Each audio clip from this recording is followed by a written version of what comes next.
हमारे साथ निकुंज जुड़ गए हैं 18 आवर स्वदेश के managing editor. Nikunj, morning to you, शुक्रिया इस बातचीत में शामिल होने के लिए। क्यूज़ हैं बहुत सारे। आप जुड़े उससे पहले हम यही बात कर रहे थे कि ओमिक्रॉन को लेकर चिंता हम मतलब हमारे ऊपर हम कितने चिंतित हो सकते हैं, लेकिन अच्छी चीज़ ये है इस बीच कि भारत में 50% से ज़्यादा एडल्ट पॉपुलेशन वैक्सीनेट हो चुका है और ये महीना ख़त्म होते होते शायद बूस्टर डोज का भी फैसला आ जाएगा।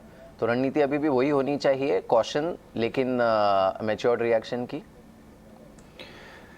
Good morning Mir. अगर आप देखें तो मुझे फीडबैक आ रही है, पीसीआर को फिर से फिक्स करनी पड़ेगी। अक्सर ये देखता हूँ कि जब मैं चालू करता हूँ, चर्चा पे जुड़ता हूँ तो फीडबैक काफ़ी आती है तो तो फीडबैक पीसीआर को इस समय कम करनी पड़ेगी।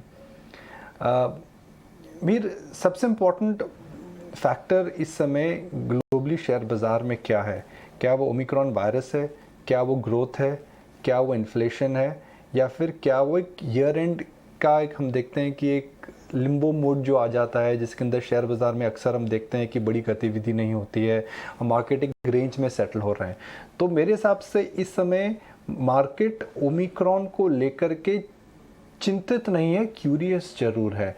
ओमिक्रॉन को लेके लोगों का ये मानना है कि भाई सेकेंड वेव के अंदर भी इकॉनमी को कुछ बड़ी मार नहीं पड़ी थी, जबकि सेकेंड वेव का प्रभाव कितना ज़्यादा कटिल था, कितना ज़्यादा कठिन था for an common man in India. तो उसके बावजूद भी इकोनॉमिक एक्टिविटी को मार नहीं पड़ी। तो अगर ओमिक्रॉन को लेकर के कोई बहुत बड़ा बहुत बड़ी तकलीफ नहीं आती, तो मेरे को नहीं लगता कि the economic activity, the market mood और अर्निंग्स को लेकर के प्रभाव पड़ेगा। जी हाँ, कुछ स्टॉक्स में, कुछ कंपनियों में अक्सर असर पड़ेगा ही, जहाँ पे एक फील गुड फैक्टर है वह मिसिंग हो जाएगा। अगर आप ट्रैवल प्लान्स कर रहे थे, आपको असर पड़ेगा। अगर आप दिसंबर एंड की विदेशी छुट्टियाँ प्लान्स कर रहे थे, वहाँ पर असर पड़ेगा। तो मेरे को नहीं लगता है कि शेयर बाज़ार ओमिक्रॉन की आज की जो अपडेटेड न्यूज़ हमारे पास है उसको लेकर के बहुत ज़्यादा चिंतित है।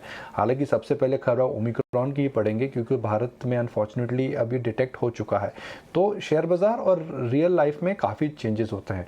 शेयर बाज़ार में हमेशा कहता हूँ कि एक प्रकार का हार्टलेस मार्केट होता है, और आपने देखा कि जब सेकंड वेव आई थी तो कौन से शेयर ऊपर गए थे? ऐसे शेयर ऊपर गए थे जिनका जो कंपनियां ऑक्सीजन सप्लाई कर रही थी। तो एक जगह भारत में ऑक्सीजन की शॉर्टेज हो रही थी, मगर शेयर बाजार के निवेशक उन कंपनियों में निवेश कर रहे थे जो लॉजिस्टिक्स और ऑक्सीजन की वजह से बेनिफिट मिलेगा।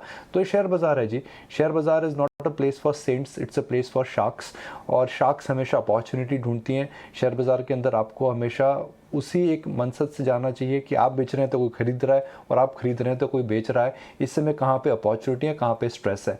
मगर एक बात लेकर के मुझे चिंता ज़रूर हो रही है, वह यह है कि भाई इन्फ्लेशन अगर फेड कह रहा है कि नीचे नहीं जाएगी, तो फिर 10 ईयर बॉन्ड डील नीचे क्यों जा रही है? अगर 10 year bond deal, US 10 year bond deal नीचे जा रही है और इन्फ्लेशन नीचे नहीं जा रही है, तो are we entering an zone of low growth and high inflation? एक बहुत डेंजरस पैच होता है जिसके अंदर इन्फ्लेशन कठिन ज़्यादा रहती है और ग्रोथ नहीं होती है। I hope we are not there, because share बाजार के अंदर अभी एक जो मेजॉरिटी ओपिनियन ये है कि इन्फ्लेशन है और ग्रोथ है, और रिजर्व बैंक ऑफ इंडिया और सेंट्रल बैंकर्स इंटरेस्ट रेट बढ़ा के ग्रोथ कम करेंगे। मगर अगर वैसा है तो 10 ईयर US पेपर का नीचे क्यों जा रहा है? और हालांकि फेड ने लास्ट वीक ही बोला है कि इन्फ्लेशन रहेगी। तो ये जो एक जो एम्बिलिकल कॉर्ड है इस समय ग्रोथ वर्सेस इन्फ्लेशन का, वो ब्रेक हो रहा है। You don't want a situation में inflation is high and growth is low. That is the most dangerous situation for stock markets. Right. Good morning Nikunj, macros से माइक्रोज की तरफ अगर आए तो बैंकिंग स्टॉक्स में हमें कुछ जबरदस्त तरीके का प्रेशर नजर आया। लास्ट वीक ही नहीं बल्कि ये कई महीनों से चल रहा है। लेकिन काफ़ी इंटरेस्टिंग कमेंट्री आ रही है। कुछ दिन पहले एक्सिस बैंक के चीफ ने अपनी कमेंट्री दी थी ईटी में। हमने over the weekend ICICI bank की कमेंट्री आते हुए देखी। आप इन जो बड़े बैंक के, प्राइवेट सेक्टर बैंक के कमेंट्री आ रही है, इवन उस टाइम उदय कोटक की भी आई थी, उसमें से आप कुछ रीड कर रहे हैं कि क्या आगे चलते हुए बैंक्स पार्टिसिपेट कर सकते हैं या लैकलस्टर पीरियड चल सकता है थोड़ा और? अजय, तो बैंक को अगेन हम 3 चीज़ों में डिवाइड करते हैं। शॉर्ट टर्म अगर आप देखें तो बैंक निफ्टी इस समय अपने 200 DMA के आसपास जा रहा है। 200 DMA के नीचे अगर कोई भी बड़ा इंडेक्स जाता है तो जाहिर है उसके अंदर तकनीकी तौर पे मंदी बोली जाती है। तो अगर शॉर्ट टर्म में आप बात करें तो 200 DMA के आसपास बैंक निफ्टी आ रहा है तो तकनीकी मंदी रूल आउट नहीं करी जा सकती है। किसने सोचा था दैट इस मार्केट के अंदर डिस्पाइट गुड नंबर्स बैंक्स इतना अंडर परफॉर्म करेंगे, मगर एक महीने में वो 8 से 9% इंडेक्स नीचे गया है। छोटे बैंक्स को और ज़्यादा मार पड़ी है। तो वो हो गया शॉर्ट टर्म आउटलुक। इस समय तकनीकी तौर पे बैंक को लेकर के थोड़े क्रैक्स ज़रूर दिख रहे हैं और एफआई अगर बेच रहे हैं तो बैंक्स ही ज़्यादा बेच रहे हैं because the ownership historically has been largest in banks. फिर हम बात करते हैं मीडियम टर्म की। मीडियम टर्म में क्या हो सकता है जी?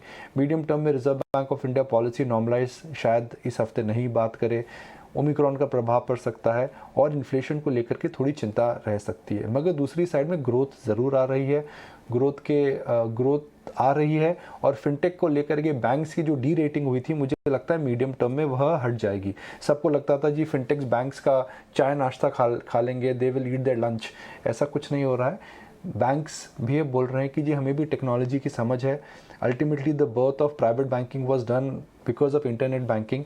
तो इन बैंक्स को अच्छी खासी समझ टेक्नोलॉजी की है और शायद वीकेंड पर यही हमें ICICI बैंक ने कम्युनिकेट किया है। उन्होंने बोला जी हम जानते हैं कि फिनटेक किस मॉडल में है, मगर हम फिनटेक से अलग हैं because we are in the business of borrowing and lending. Fintech is only in the business of lending. तो ICICI बैंक बोलता है जी हम अपनी टेक्नोलॉजी की समझ, टेक्नोलॉजी की रीच और कंज्यूमर एक्सपीरियंस को बढ़ाने वाले हैं। हमारी इतनी सारी सब्सिडीज हैं, हम सबको साथ लेकर आने वाले हैं। और हम जानते हैं कि शेयर बाज़ार इस समय फिनटेक को लेकर के जो मैडनेस हो रही है वो अच्छी बात है, मगर we will make sure that we are not lagging in technology. तो एक मेरे हिसाब से जो communication Mihir Ajay Puja ICICI bank से आया है दैट ICICI बैंक बोल रहा है जी we are ready to invest. And when a bank is ready to invest यानी ऑप्टिमिस्टिक है वो, और जब ऑप्टिमिस्टिक है तो ऑप्टिमिस्टिक ग्रोथ को लेकर के है। तो not only they will invest in technology, they will also start lending and they will also start increasing there corporate balance sheet.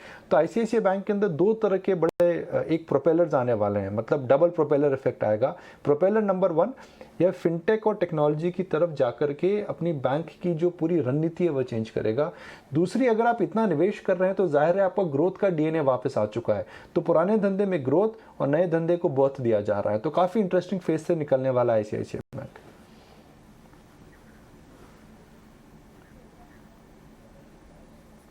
अब क्योंकि बैंकों की बात चली है निकुंज, आज से RBI की भी 3 दिवसीय बैठक शुरू होने वाली है और इस बीच हम देख रहे हैं RBI पॉलिसी ऐसे समय आ रही है जब काफ़ी सारी खबरें, काफ़ी सारे न्यूज़ फ्लोज भी इसमें आ रहे हैं, इंक्लूडिंग ओमिक्रॉन नया वेरिएंट, क्रिप्टो में फॉल, ये सारे भी इवेंट्स अब इस बीच आ चुके हैं। तो इस बार की जो पॉलिसी होगी कितनी इंपॉर्टेंट होगी और आपका फोकस कहाँ रहेगा? देखिए इस समय आप RBI से क्या सुनना चाहते हैं? आई डोंट थिंक RBI इतनी जल्दी आकर के बोलेगा जी हम रेट को और पॉलिसी को नॉर्मलाइज करेंगे। It is too risky for anybody to come out and say that Indian economy is out of the woods. Inflation को लेकर RBI ने टॉलरेंट वर्ड हमेशा यूज़ करा है। क्या अपनी रणनीति बदलेंगे? क्रिप्टो में एक तरह से RBI ने एक क्लियर कम्युनिकेशन दे दिया है कि भाई क्रिप्टो में रिजर्व बैंक ऑफ इंडिया की क्या राय है। यह रिजर्व बैंक ऑफ इंडिया की राय है। अब लग रहा है कि क्रिप्टो बिल भी जल्दी आने वाला है तो reserve Bank of India I am sure उस पर ज़रूर कुछ ना कुछ टिप्पणी करेगा। क्रिप्टो के अंदर जो वॉलीटिलिटी हुई है, रिजर्व बैंक ऑफ इंडिया को एक मौका भी मिल जाएगा अपना जो बेसिक थॉट है वो इंडोर्स करने का। जी आप किसी भी करेंसी में 20-25% की वॉलीटिलिटी नहीं देख सकते हैं। और तीसरी बात आती है रिजर्व बैंक ऑफ इंडिया इस समय अगले साल की ग्रोथ और प्रोजेक्शंस को लेकर के क्या टिप्पणी करता है। तो 3 बड़े मेरे हिसाब से मुद्दे रहेंगे। Reserve Bank of India normalization पे क्या बोलता है, इन्फ्लेशन को लेकर के उनका क्या व्यू है, क्रिप्टो वॉलीटिलिटी पे ज़रूर कमेंट करेंगे और ग्रोथ प्रोजेक्शंस को लेकर के उनको क्या लगता है। बिल्कुल, चलिए निकुंज शुक्रिया। और अब बात सही है आपकी, थोड़ा सा सावधानी बरतनी चाहिए लेकिन चिंता नहीं करनी चाहिए। और हाँ, RBI भी हो सकता है बहुत ज़्यादा कोई हॉकिश रुझान ना दे।